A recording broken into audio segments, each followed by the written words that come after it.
നമ്മളെപ്പറ്റി നല്ലത് മാത്രം പറയുന്ന ആൾക്കാരുണ്ടാവും. നമ്മളെപ്പറ്റി അതുപോലെ തന്നെ മോശമായിട്ട് പറയുന്ന ആൾക്കാർ ഒരുപാടുണ്ടാവും അല്ലേ?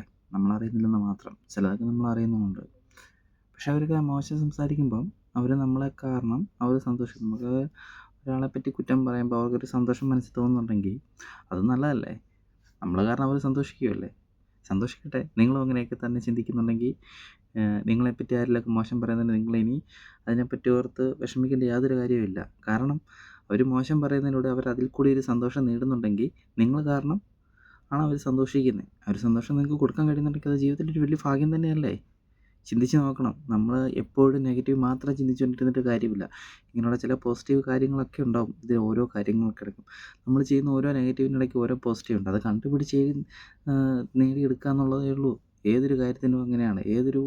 നമ്മൾ ഏതൊരു കാര്യം ചെയ്താലും അതിന് നെഗറ്റീവും പോസിറ്റീവും 2 സൈഡുകളുണ്ടാവും. അത് നമ്മൾ ചിന്തിച്ചുകൊണ്ട് തന്നെ നമ്മൾ കൈകാര്യം ചെയ്യാൻ ശ്രമിക്കുക.